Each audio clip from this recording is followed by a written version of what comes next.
अस्सलाम वालेकुम dear students, hope so all of you will be fine and feeling well.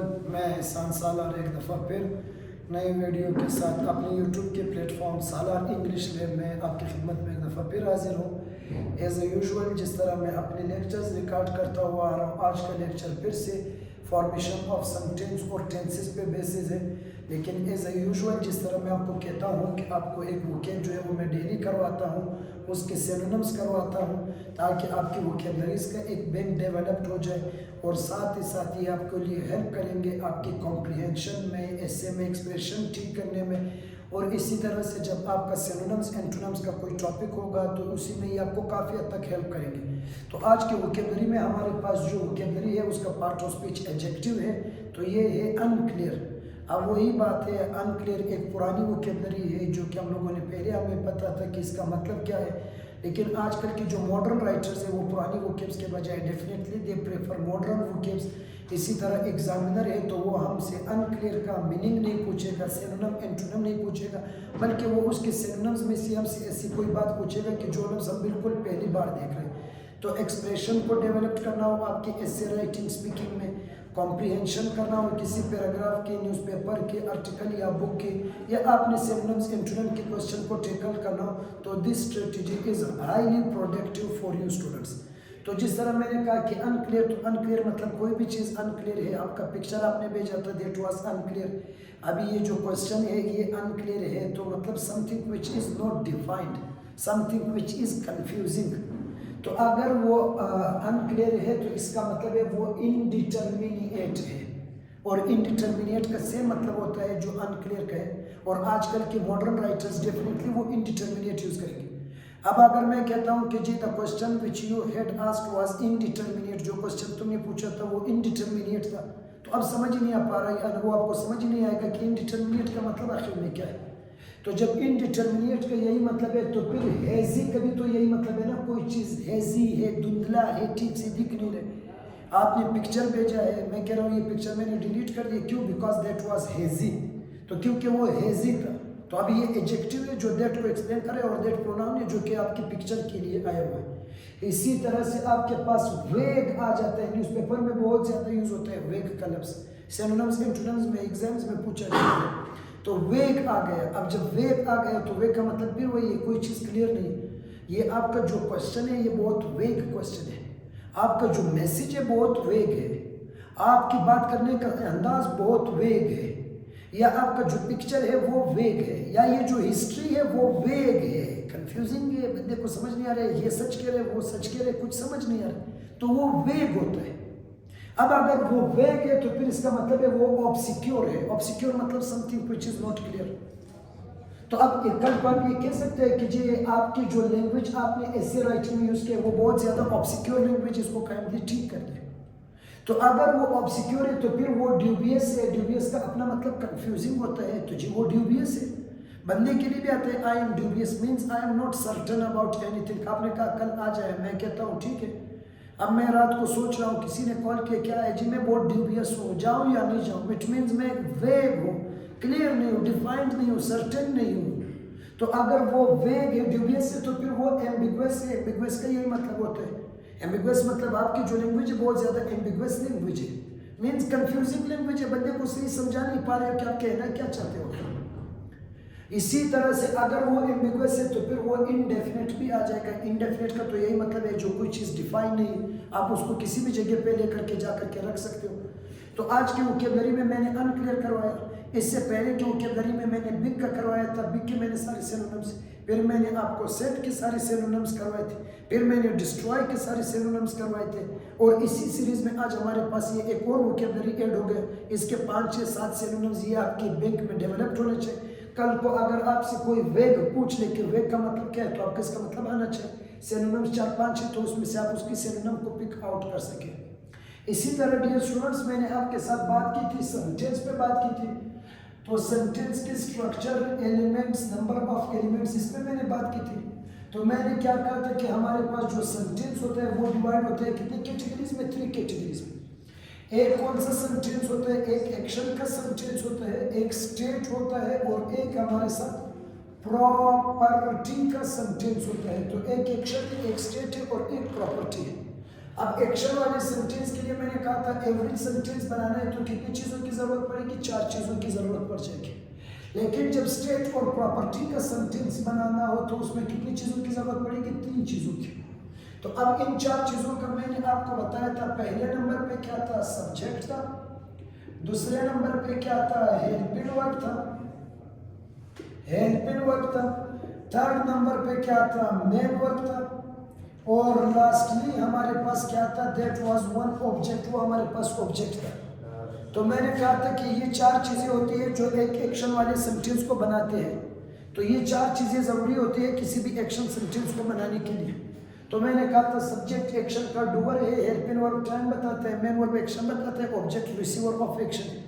Object के बारे में जो मिसकंसेप्शन है, जिस तरह I was going to academy, students को लगता है यहाँ पे अकेडमी ऑब्जेक्ट है, हालांकि वो ऑब्जेक्ट नहीं है। इस पे बाकायदा मैंने अपनी एक वीडियो लगाई थी वी लेक्चर नंबर 4 के नाम से, जिसपे मैंने पूरी लेक्चर में सिर्फ ऑब्जेक्ट ही समझाया। उसके साथ ट्रांजिटिव, इंट्रांजिटिव, डाइट्रांजिटिव वर्ड्स पे मैंने बात किया है, एडवर्ब पे मैंने बात किया और खुद मैंने वहाँ पे ऑब्जेक्ट समझाया कि ऑब्जेक्ट अगर ये नहीं है तो ये क्या है, और फिर ऑब्जेक्ट को हम कैसे मालूम करेंगे। इसी तरह लास्ट लेक्चर में मैंने आपके साथ बात किया था स्टेट और प्रॉपर्टी वाले सेंटेंसेस में।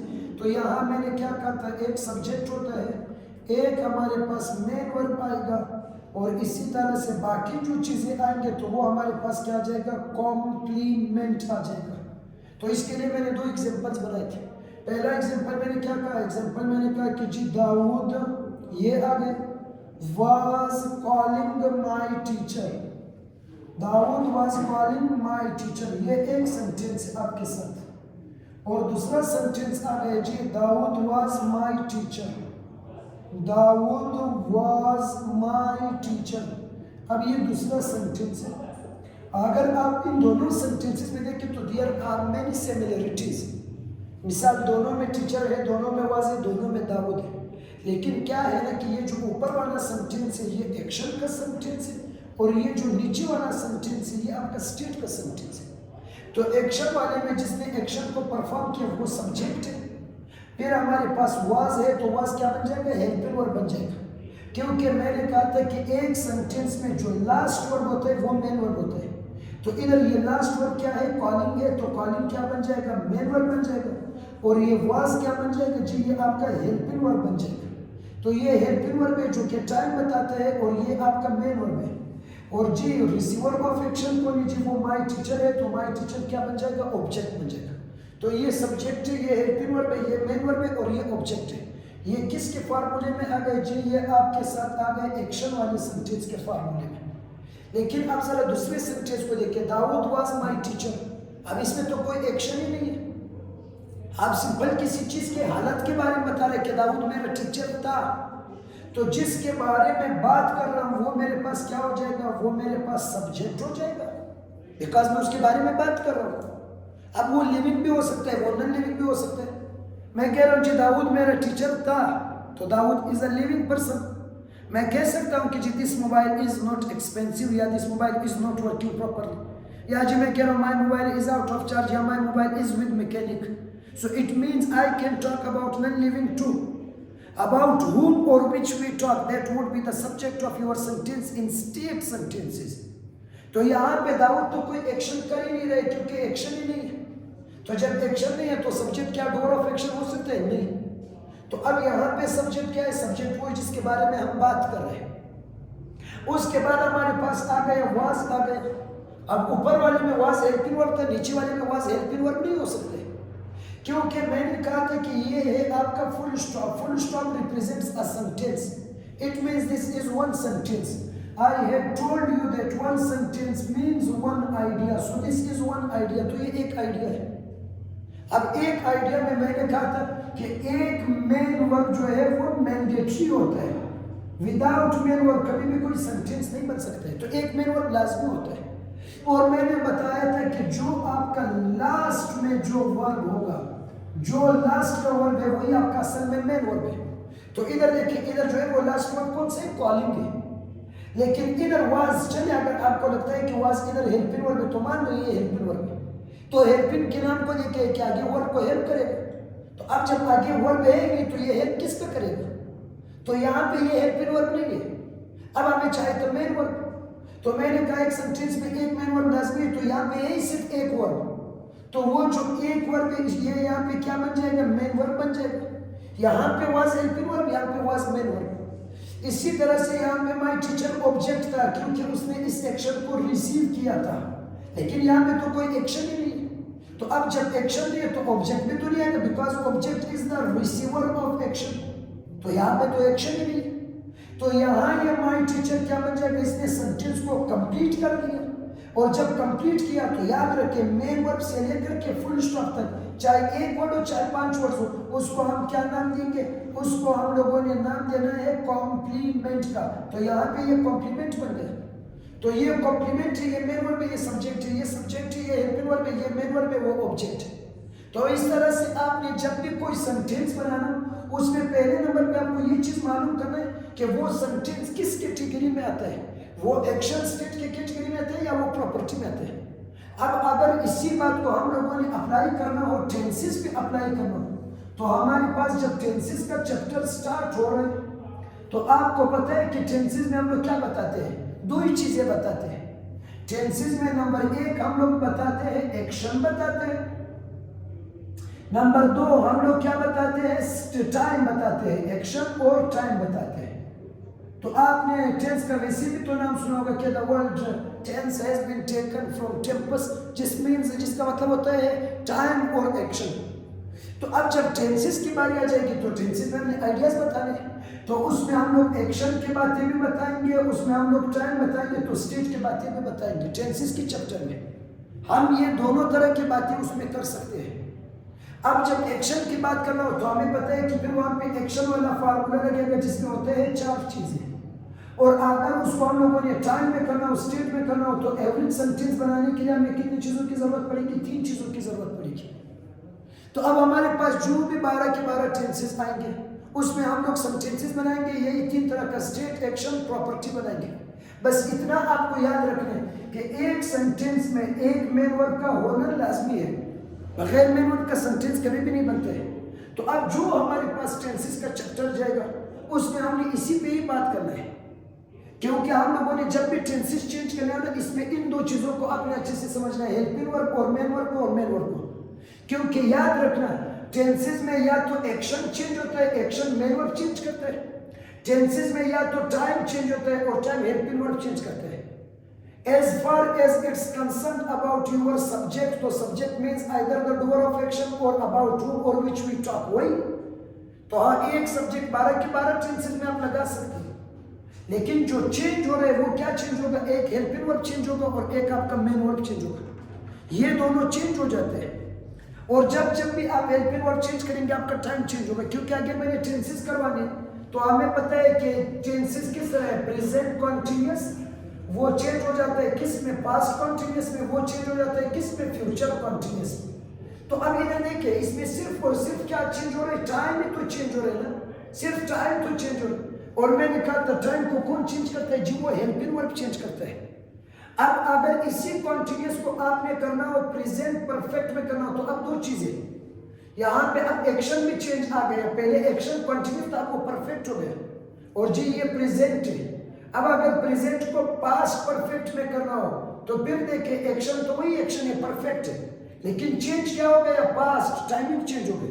और फिर जी अगर मैंने इसको करना हो फ्यूचर परफेक्ट में, तो आप फिर से देखिए, फ्यूचर परफेक्ट में करना हो तो आप फिर से देखिए, फिर सिर्फ क्या चेंज हो रहा है, टाइम ही चेंज हो रहा है। इसी तरह इसको करो प्रेजेंट का इंडेफिनिट, पास्ट का इंडेफिनिट, फ्यूचर का इंडेफिनिट, मतलब चेंज क्या होता है उसमें, टाइम ही चेंज होता है। और टाइम मैंने कहा 2 तरह से चेंज होता है, अगर एक्शन वाला है तब हेल्पिंग वर्ब टाइम चेंज करेगा, और अगर स्टेट वाला है तब मेन वर्ब टाइम चेंज करेगा। जिस तरह यहाँ पे ये मेन वर्ब है, अगर टाइम चेंज करना है तो वाज को चेंज करो, यहाँ पे वाज हेल्पिंग वर्ब एक्शन के सेंटेंस है, अगर टाइमिंग चेंज करना है तो वाज को चेंज करें। तो आगे जब हम टेंसेस की चैप्टर को शुरू करेंगे, इस फार्मूले में इन दोनों पे हमारी स्पेशल फोकस रहना चाहिए, हेल्पिंग वर्ब, मेन वर्ब और मेन वर्ब पे, क्योंकि एक्शन भी वही चेंज करता है, टाइम भी वही चेंज करता है। और जो टेंसेस है, टेंसेस में तो यही हमारे पास सिर्फ यही 2 चीजें, या तो एक्शन है, अब इधर देखिए कंटिन्यू एक्शन पे क्या बन गया, परफेक्ट बन गया, और या तो टाइम है, अब इधर देखिए प्रेजेंट पे क्या बन गया, पास्ट बन गया, अब इधर देखिए कंटिन्यूअस पे क्या बन गया, परफेक्ट बन गया, अब इधर देखिए प्रेजेंट के पास में क्या बन गया, फ्यूचर बन गया। तो टेंसेस के चैप्टर में हमारे साथ सिर्फ यही चीज ही चेंज होता है, या तो टाइम चेंज होता है या तो एक्शन चेंज होता है। तो एक्शन को चेंज करना है तो उसके लिए हम इस तरह से करेंगे कि एक्शन ही सिर्फ चेंज होता है। आगे अगर आपने करना हो तो देखना ये बन जाएगा पास्ट इंडेफिनिट। तो अभी ना देखिए टाइमिंग तो पास्ट का ही आ गया, लेकिन एक्शन चेंज हो गया या परफेक्ट से वो इंडेफिनिट हो गया। तो ये जितना आपका फार्मूला यहाँ पे मैं लिख रहा हूँ कि जो चीजें आपने चेंज करने होते हैं वो क्या होता है, वो सब्जेक्ट से तो आपको कोई काम ही नहीं है। सब्जेक्ट दाऊद है, 12 के 12 टेंसेस में एक दाऊद को ही रख लेना, बस बात ये खत्म है। लेकिन जो चेंज होगा वो एक्शन और टाइम चेंज होगा। अभी ना देखिए 12 के 12 टेंसेस में क्या चेंज हो रहा है, एक्शन और टाइम ही तो सिर्फ चेंज हो रहे हैं और तो कुछ चेंज नहीं हो रहा। और फिर मैं कह रहा हूँ कि एक्शन और टाइम, जब एक्शन वाले टाइम को चेंज करना तो एक्शन वाले सेंटेंस में हेल्पिंग वर्ब चेंज करेगा, स्टेट वाले में मेन वर्ब करेगा। और जब एक्शन वाला सेंटेंस आ गए तो उधर एक्शन कौन चेंज करता है, उधर एक्शन मेन वर्ब ही चेंज कर देते हैं। तो मेन वर्ब एक्शन को चेंज करते हैं। तो अब ये चैप्टर को समझने के लिए आपको मैं फिर से फॉर्मेशन ऑफ सेंटेंस भी ना करके खड़ा करना चाहता हूँ। मैंने आपको कहा था फॉर्मेशन ऑफ सेंटेंस, एक सेंटेंस का बनाना, तो उसमें जरूरी जो चीजें हैं, जो नंबर ऑफ एलिमेंट्स है उनका आपको पता होना चाहिए कि इसका नंबर ऑफ एलिमेंट्स क्या था और वो किस तरह से यूज हो रहा है, किसको कब चेंज करना है और किस पर्पस के लिए चेंज करना है। जब आपको ये चेंजिंग पता चल गया, you will be very good at the formation of sentences because you know the number of elements, you know the structure of sentence, you know that the statement which you are going to speak is in which category. Jab once you find out its category, then you can easily convert it from Urdu into English, from Pashto into English, from any other language into English, because you know the formation of sentence, that how are sentences formed. You know that how is a sentence arranged, where to use subject, where to use object. All these things are known to you. So I want you to be very good at the formation of sentence, but for becoming good at the formation of sentence, you must know the elements or number of elements of your sentence. That's what actually is the function of main verb. If you change main verb, what will happen in your sentence? All these questions should be known to you. So in today's lecture, I talked again about the formation of sentence. Inshallah, in upcoming lecture, I'll start the topic of tenses, and there I'll teach you tenses. I'll start tenses. And I'll convey you that how are tenses used, what actually is the purpose of this topic, how should we use them, what are the smart strategies that can be adopted for its learning. I'll share all these techniques with you. So inshallah in tomorrow's lecture I'll start the topic of tenses and I'll start the first topic of the tenses. So आज के लिए इतना मैं काफ़ी करता हूँ, ठीक है। मैंने वो क्या करवाया, फॉर्मेशन ऑफ सेंटेंस ये करवाया। इंशाल्लाह कल के लेक्चर में मैं आपके साथ हाजिर होऊंगा एक नए वीडियो के साथ जिसमें मैंने टेंसेस करवाने। बस लास्ट में यही एक रिक्वेस्ट, यही एक बात वो आपसे रहेगी कि जो मेरा यूट्यूब का प्लेटफॉर्म है सालार इंग्लिश लिब, जो ग्रोथ कर रहा है वो आपकी वजह से कर रहा है। आप मुझे इनकरेज करते जाए, आप इसके वीडियोज़ को जो है वो शेयर कर लें दोस्तों के साथ, आप चैनल को सब्सक्राइब कर लें। ये मुझे भी इनकरेज करता है और ये आप लोगों के लिए भी हाईली प्रोडक्टिव रहता है। Thank you so much. अल्लाह हाफिज़।